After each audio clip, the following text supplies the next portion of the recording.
Okay dear students, तो आज मैं इस वीडियो में लेकर आया हूँ आपके लिए एक और इम्पॉर्टेंट पॉइंट जो कि प्रैक्टिकल बेस्ड है, एक्सपेरिमेंट बेस्ड है। जैसा आप फिजिक्स का पोर्शन पढ़ रहे हैं एग्रीकल्चर साइंस में, तो यहाँ से एक सवाल आता ही है, बड़ा सवाल आता है, 6 मार्क्स का सवाल पूछा जा सकता है। ठीक है, तो आप उस हिस्से में हैं अभी जहाँ से आप अच्छे से तैयारी कर सकते हैं। तो ये वीडियो आपके लिए बहुत इम्पोर्टेंस होने वाला है, आखिरी तक ज़रूर देखना इसको, क्योंकि मैं आज बताऊंगा आपको डिस्पर्शन ऑफ लाइट कैसे होता है, प्रकाश का वर्ण विक्षेपण होता है कैसे है, वर्ण विक्षेपण का कारण क्या है। ठीक है, सारी चीज़ें मैं डायग्रामेटिक बताऊंगा, आप बड़े ध्यान से इस वीडियो को ज़रूर देखें। सबसे पहले मैं आपको बता रहा हूँ डिस्पर्शन ऑफ लाइट, प्रकाश का वर्ण विक्षेपण। ठीक है, किसे कहेंगे वर्ण विक्षेपण। ठीक है, आप लोग नॉर्मली देखे होंगे बारिश के दिनों में जब आकाश की तरफ कभी नज़रें गई होंगी तो कभी कभी आपको ऐसा देखने को मिला होगा कि आपको प्रकाश की किरणों का एक धनुष बना हुआ दिखाई देगा, जिसको आप लोग कहते हैं रेनबो और इंद्रधनुष कहते हैं। आप लोग देखे होंगे, सभी ने देखे होंगे, बहुतों ने देखा होगा रेनबो। उस रेनबो को अगर आप बड़ी बारीकी से देखेंगे ना तो आपको लगभग 7 रंग दिखाई देंगे। मानता हूँ कि वहाँ पर रिफ्लेक्शन इतना ज़्यादा होता है, वायुमंडल में परतें जो लेयर है एटमॉस्फेयर में एयर का, वो अलग अलग होता है, जिसके कारण हमको वो 7 कलर अलग अलग दिखाई नहीं देता, अलग अलग आइडेंटिफाई हम नहीं कर सकते। लेकिन फिर भी उस रेनबो में हम इतना तो जान सकते हैं कि कुछ कलर आसानी से दिखाई दे रेनबो में। ठीक है, समझ में आया ना। लेकिन हम उसमें भले ही 7 रंग का आइडेंटिफिकेशन नहीं कर पाएंगे। कारण यही है कि वायुमंडल की परतें सघन, विरल एटसेट्रा है, सघन से विरल की ओर जाती है। निचले भूमि से ऊपर उड़ते जाएंगे आप, सघन से विरल की ओर जाते जाएंगे, इसलिए आप उसमें आइडेंटिफाई कर नहीं पाएंगे। लेकिन फिर भी हम ये मानते हैं, और इसको प्रूफ किया था सबसे पहले न्यूटन नामक साइंटिस्ट ने। ठीक है, न्यूटन एक ऐसा साइंटिस्ट था जिन्होंने ये बताया था अपने प्रयोगों के आधार पर कि सूर्य से निकलने वाली प्रकाश किरण में 7 रंग होते हैं। ठीक है, 7 colour present in a light रे और बीम। ठीक है ना, एक प्रकाश किरण में 7 रंग होते हैं। 7 रंगों के नाम कुछ इस प्रकार आते हैं। ठीक है, नाम मैं लिख देता हूँ।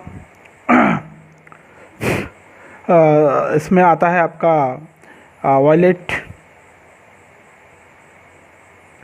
देन इंडिगो,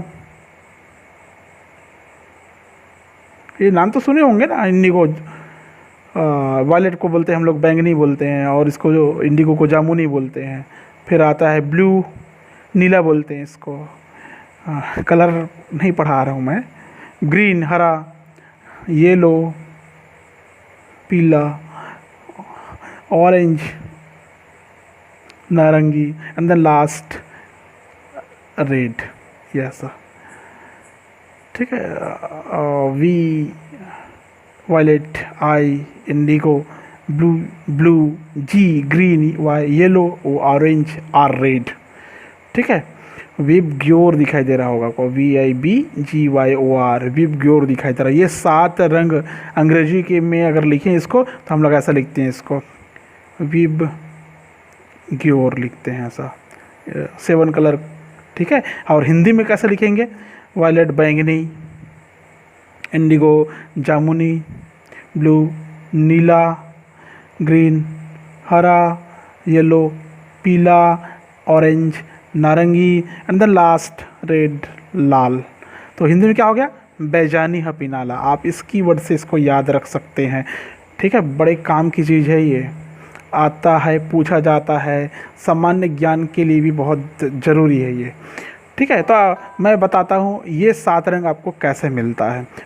न्यूटन के एक्सपेरिमेंट के अनुसार उन्होंने बताया था कि जब कोई प्रकाश किरण, एक श्वेत वर्णी प्रकाश किरण प्रिज्म के परावर्तनी अपवर्तनी पृष्ठ से टकराती, परावर्तन नहीं कहेंगे, अपवर्तनी पृष्ठ कहेंगे। ठीक है, तो वो अपने 7 रंगों में विभक्त हो जाती है। ठीक है, तो देखिए, जब एक श्वेत प्रकाश किरण प्रिज्म से ऐसे टकराएगी, टकराने के पश्चात इनको निकलना चाहिए सीधा लेकिन ना निकल के वो क्या हो जाती है, अभिलंब की ओर झुक जाती है, हल्का सा डाउन हो जाता है। ऐसा सीधा निकलना चाहिए लेकिन सीधा ना निकल के हल्का डाउन हो जाता है। डाउन होने का कारण क्या है, क्योंकि यहाँ पर जो सनलाइट है वो एयर टू ग्लास में इंटर कर रही है, एयर से ग्लास में इंटर कर रही है। इधर वायु है, वायु से कांच में प्रवेश कर रही है, सरल से सघन में प्रवेश कर रही है, जिसके कारण सीधे ना जाकर थोड़ा डाउन हो जाती है, अभिलंब की ओर झुक जाती है। ठीक है ना। प्रिज्म के ये प्रिज्म का जो आधार है बीसी इस ओर झुक जाती है और अपने 7 रंगों में विभक्त हो जाती है। First colour, second, third, fourth, fifth, sixth and then last seventh. ठीक है, स्केल से बनाएंगे, काफ़ी अच्छा बनेगा ये। अब इस किरण को सीधा ऐसा निकलना चाहिए, लेकिन ऐसा ना निकल क्या होता है, ये यहाँ से निकलने के बाद में ये फिर ऐसा डाउन होकर हल्का डाउन तो होता है लेकिन ऐसा फैल जाता है। ऐसा गिनते जाइए, 3, 4, 5, 6 द लास्ट 7। ठीक है, सारे किरणों को सामने फोटोग्राफिक प्लेट या पर्दे पर अगर हम प्राप्त करते, थोड़ा सा फैलता हुआ रहता है ना ये, आप लोग उसे खींचेंगे काफ़ी अच्छा बनेगा। ये पर्दा है, एक्सिस वाई डेज दे देते हैं। यहाँ पर क्या मिलता है आपको, आप देखो, प्रकाश किरणें प्रिज्म से गुजरी, पृष्ठ में टकराई, अपवर्तन हुआ, आधार की ओर झुक गई, आधार की ओर झुकने के बाद अपने 7 रंग में विभक्त हो गई, अवयवी रंगों में विभक्त हो गई। और ये 7 रंग कौन कौन सा है, ये 7 कलर, 7 कलर्स कौन कौन सा है, इन 7 रंगों के समूह को ही, इन 7 रंगों के ग्रुप को ही हम लोग स्पेक्ट्रम कहते हैं। What do you mean by spectrum? Group of 7 colour. ठीक है, सबसे नीचे की तरफ आपको मिलता है विबग्योर। विबग्योर इसलिए मिलता है क्योंकि कांच के लिए कांच का अपवर्तनांक, इस कांच का अपवर्तनांक बैगनी या वायलेट रंग के प्रकाश के लिए सबसे अधिक होता है। अधिक होता है अर्थात इसमें विचलन कोण सबसे अधिक होगा। बैगनी रंग का विचलन कोण सबसे अधिक हो, सबसे ज़्यादा विचलित हो रही है ये, तो सबसे नीचे मिलेगा, आधार की ओर मिलेगा। ठीक है, ऊपर की ओर जाते जाएंगे, आई, ब्लू, ग्रीन, येलो, ठीक बोल रहा हूँ ना, विब क्या होगा, विब गियोर, ऐसा ऊपर की तरफ ये इस प्रकार प्राप्त होता है। ठीक है, आप स्केल से बनाएंगे, बड़ा अच्छा इमेज बनता है, सुंदर इमेज बनता है इसका। फिर भी आप समझ रहे होंगे, समझ पा रहे होंगे कि मैं क्या बोल रहा और क्या बताना चाह रहा हूँ। एक किरण थोड़ा सा फैल जाता है ना, याद रखेंगे इसको बनाएंगे तब। तो आधार की ओर झुक गई, आधार की ओर झुकने के साथ अपने अवयवी रंगों में बट गई। इन्हीं अवयवी रंगों के समूह को हम लोग एक साथ स्पेक्ट्रम कहते हैं। क्या कहते हैं? स्पेक्ट्रम। स्पेक्ट्रम को हिंदी में कहते हैं वर्णक्रम। ये एग्ज़ाम में पूछा जाता है, वर्णक्रम से आप क्या समझते हैं। ठीक है, तो VVIMP है ये, VIMP याद रखिए इसको। वर्णक्रम किसे कहते हैं? स्पेक्ट्रम को। ठीक है, तो मैं सीधा डेफिनेशन में चला जाता हूँ, अब आपको एक्सपेरिमेंट समझ में आ गया होगा। ठीक है, अर्थात जब कोई श्वेत प्रकाश किरण कांच के टुकड़े या प्रिज्म से टकराती है तो अपने 7 अवयवी रंगों में विभक्त हो जाती है। श्वेत प्रकाश की किरण का अपने 7 अवयवी रंगों में विभक्त होने की उस घटना को ही वर्ण विक्षेपण या डिस्पर्शन ऑफ लाइट कहते हैं। ठीक है, बहुत क्लियर है इसका डेफिनेशन, आप दोबारा बार बार सुन सकते हैं इसको। ठीक है, मैं फिर से बोल देता हूँ, जब कोई श्वेत प्रकाश किरण कांच से या प्रिज्म से होकर टकराती है तो अपने 7 अवयवी रंगों में विभक्त हो जाती है। श्वेत प्रकाश का अपने अवयवी रंगों में विभक्त होने की उस घटना को ही वर्ण विक्षेपण कहते हैं। ठीक है, और ये जो वर्ण आता है, ये जो वर्ण जो ग्रुप आता है, इसको स्पेक्ट्रम या वर्णक्रम कहते हैं। ठीक है, हमको ये ध्यान में रखना चाहिए कि जो प्रकाश किरण प्रिज्म से टकरा रही है उसमें वो श्वेत प्रकाश कई रंगों में नहीं होता, रहता श्वेत रंग ही है। ठीक है, अर्थात उसमें मूल रंग वो उपस्थित होते हैं। ठीक है, अपने मूल रंग में उपस्थित होते हैं। और मूल रंग क्या है, ये प्रिज्म ने उसको अलग अलग कर दिया, इसका PM कर दिया, पोस्टमार्टम कर दिया, आप देख सकते हैं इसको। ठीक है, समझ गए होंगे आप डिस्पर्शन ऑफ लाइट को, कि जब कोई श्वेत प्रकाश किरण प्रिज्म से होकर गुजर रही है तो अपने 7 अवयवी रंगों में विभक्त हो जाती है। उसके बाद आते हैं कि सवाल पूछ सकते हैं आप कि भाई कारण क्या है, what is the reason of dispersion of light, क्यों ऐसा होता है, क्या वजह है? तो वजह आप इससे पहले वीडियो में आपने पढ़ा था, एक फार्मूला पढ़ा था। अब मैं कजेस में जा रहा हूँ, कारण रीज़न में जा रहा हूँ। रीज़न में क्या कारण है कि वर्ण विक्षेपण होता है प्रकाश का, डिस्पर्शन ऑफ लाइट होता है? तो रीज़न समझिए, आपने वहाँ पर एक फार्मूला डिस्कवर किया था प्रिज्म के पदार्थ के अपवर्तनांक के बेस पे, डेल एम इक्वल टू, अगर आपको याद होगा तो, याद नहीं है तो पिछला वीडियो ज़रूर देखिए, μ-1 इंटू ए, ये फार्मूला आपने डिस्कवर किया था। इस फार्मूला के आधार हम ये तय करते हैं, हम ये पढ़ना जानते हैं, सीख जाते हैं, समझ जाते हैं कि न्यूनतम विचलन कोण का मान हमेशा प्रिज्म के पदार्थ के अपवर्तनांक और प्रिज्म के कोण पर ही निर्भर करता है, न कि आपतन कोण पर। इसका मतलब हमने ये समझा था, ठीक है। तो मैं यहाँ पर आपको आगे ले चलता हूँ। इसके आधार पर हम कह सकते हैं कि प्रिज्म के पदार्थ का अपवर्तनांक अलग अलग रंगों के लिए अलग अलग होता है। याद रखना, प्रिज्म के पदार्थ का अपवर्तनांक, प्रिज्म के पदार्थ का अपवर्तनांक अलग अलग रंगों के लिए अलग अलग होता है, अलग अलग रंगों के लिए अलग अलग होता है, अलग अलग होता है। इससे ये साबित होता है, क्लियर है, समझ रहे होंगे आप। मतलब हम ये समझ सकते हैं इस फार्मूला से कि अलग अलग रंगों के लिए, भिन्न भिन्न रंगों के लिए प्रकाश के विचलन कोण का मान, डेल एम का मान भी भिन्न भिन्न होता है। क्योंकि हम जानते हैं कि जो श्वेत प्रकाश होता है, जो एक वर्णीय प्रकाश है, श्वेत प्रकाश है, वो 7 रंगों से मिलकर बना हुआ है। कितने रंगों से मिलकर बना है? 7 रंगों से, अभी आपने देखा, ठीक है। 7 रंगों से अगर मिलकर बना हुआ है तो अलग अलग रंगों के लिए प्रकाश के विचलन कोण भी अलग अलग होगा। अर्थात प्रिज्म में से गुजरने पर श्वेत प्रकाश 7 रंगों में विभक्त हो जाता है। इससे साबित होता है कि श्वेत प्रकाश में 7 रंग होते हैं और 7 रंग का अपवर्तनांक अलग अलग होता है, ठीक है ना। 7 रंग का अपवर्तनांक, प्रिज्म के पदार्थ का अपवर्तनांक अलग अलग होता है, अतः प्रिज्म से गुजरने पर 7 रंगों में विभक्त हो जाता है। ये हो गया कारण, ठीक है, समझ में आया ना। लेकिन अब इसके आधार पर हम लोग ये कहेंगे कि कांच का जो अपवर्तनांक होता है बैगनी प्रकाश के लिए सबसे अधिक होता है। इसके लिए एक एक्सपेरिमेंट देख सकते हैं, इसी को मैं आगे बढ़ा रहा हूँ, ठीक है, इसको समझ सकते हैं आप। फिर से मैंने खींच लिया एक outer structure of a prism, ये इसके रिफ्लेक्टिंग फेस है। ये प्रकाश किरण ऐसे गई, एक श्वेतवर्णीय प्रकाश किरण है, मान लो किरण का नाम देते हैं हम PQ, ठीक है। इसको निकलना चाहिए सीधा, लेकिन सीधा ना निकल के क्या हो जाता है, हल्की झुक जाती है, फास्ट रेस। हम यहाँ पर 3 किरण ले रहे हैं, माध्य किरण, ऊपर नीचे का किरण और माध्य किरण, 2 3, ठीक है। अब यहाँ से और ऐसा डाउन हो जाता है ये, ठीक है, 1 2 3 किरण। तीनों किरण का नाम सबसे ऊपर प्रिज्म के आधार की ओर होता है, उसको बोलते हैं V, वायलेट, बैगनी, ठीक है। ऊपर मध्य किरण के रूप में हम Y को लेते हैं, येलो को, और सबसे ऊपर हमको मिलता है रेड या लाल रंग, ठीक है। अब क्या होता है, इन किरणों को हम पीछे की तरफ बढ़ाते हैं, ठीक है। क्या करते हैं, पीछे की तरफ ऐसे बढ़ा देते हैं। इसको मैं सीधा सीधा ऐसे बढ़ाऊँ तो ये लगभग ऐसे आएगा, ये सीधा, ठीक है। फिर इस किरण को हम फिर से पीछे की ओर बढ़ाएं, ये बिल्कुल ऐसा सीधा है, अगर सीधा है तो फिर इसको ऐसे पीछे की तरफ बढ़ाते जाते हैं तो ये लगभग ऐसा मिलेगा, इस प्रकार से मिलेगा, यहाँ पर मिला।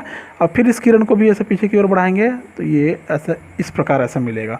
तो यहाँ पर जो बिंदु मिल रहा है आपको, जो पॉइंट मिल रहा है बिंदु O, ये बिंदु पर जो कोण बनता है, ये कोण कहलाता है थीटा। क्या कहलाता है, थीटा। और थीटा को हम बाद में बताएंगे कि इसको एंगुलर डिस्पर्शन बोलते हैं। क्या बोलते हैं इसको, कोणीय विक्षेपण कहते हैं, याद रखना, इसको कोणीय विक्षेपण कहेंगे। मैं आगे वीडियो में बताऊंगा इसके बारे में और, ठीक है। तो अब देखिए यहाँ पर एंगल देख सकते हैं आप लोग। हमने अभी भी कहा कि प्रिज्म के पदार्थ के अपवर्तनांक अलग अलग रंगों के लिए अलग अलग होता है, ऐसा कहा ना। उसके बाद मैंने ये कहा था कि जो कांच का अपवर्तनांक है बैगनी प्रकाश के लिए सबसे अधिक होता है। कांच का अपवर्तनांक, कांच का अपवर्तनांक बैगनी अर्थात वायलेट के लिए ज़्यादा होता है। ये थोड़ा सा अलग टाइप का लिख देता हूँ मैं, ये समझ से परे होगा। कांच का अपवर्तनांक वायलेट के लिए अधिक होता है, बैगनी रंग के लिए सबसे ज़्यादा होता है, ठीक है। और कांच का अपवर्तनांक लाल रंग के लिए सबसे कम होता है। अब जाहिर सी बात है, अगर बैगनी रंग के लिए सबसे अधिक है तो हम ये मानेंगे और ये जानेंगे और ये कहेंगे कि जो कांच का अपवर्तनांक बैगनी रंग के लिए सबसे अधिक है उसका डेल एम का मान, न्यूनतम विचलन कोण का मान बहुत कम होगा, मिनिमम लेवल में होगा। और जिस कांच का अपवर्तनांक लाल रंग के लिए कम था उसमें डेल एम का मान काफ़ी ज़्यादा होता है, सर्वाधिक होता है, अधिक होता है, मैक्सिमम होता है, ठीक है। अब यहाँ पर देख लीजिए ना, इसको देखो, आर और इस लाइन के बीच में एंगल बनेगा, सबसे छोटा डेल आर होगा।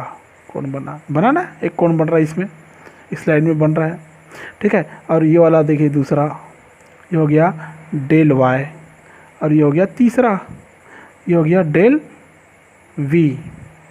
तो आप देख सकते हैं सबसे बड़ा एंगल किस में बन रहा है, डेल वी में। सबसे बड़ा एंगल किस में बन रहा है, डेल वी में, अर्थात अपवर्तनांक किसके लिए सबसे ज़्यादा है, बैगनी प्रकाश के लिए, ठीक है। विचलन कोण सबसे ज़्यादा है, देखो डेल वी, विचलन कोण सबसे ज़्यादा है बैगनी प्रकाश के लिए। आप समझ रहे होंगे, बैगनी प्रकाश के लिए विचलन कोण सबसे ज़्यादा, माध्य किरण के लिए उससे कम, और लाल रंग के लिए बहुत कम, सबसे कम छोटा एंगल बना है, देखिए, समझ गए आप। मतलब कांच का अपवर्तनांक बैगनी रंग के लिए अधिक होता है, डेल एम का मान कम होता है, विचलन कोण सबसे अधिक होता है। अरे गलत हो गया क्या, अब बैगनी मतलब कांच का अपवर्तनांक बैगनी रंग के लिए, हाँ देखो, कांच का अपवर्तनांक बैगनी रंग के लिए कैसा है, कांच का अपवर्तनांक बैगनी रंग के लिए अधिक है, अधिक है तो डेल एम का मान भी अधिक होगा, ये ऐसा होगा जी, सॉरी माय मिस्टेक। और इसमें क्या होगा, कांच का अपवर्तनांक लाल रंग के लिए कम है तो डेल एम का मान क्या होगा, कम होगा। ये अब सही, ये करेक्ट है, थोड़ा सा मिस्टेक हो गया था मेरे से, उल्टा पुल्टा मुँह से निकल गया था, ठीक है, सॉरी। तो ये समझ में आ गया होगा आपको, ठीक है।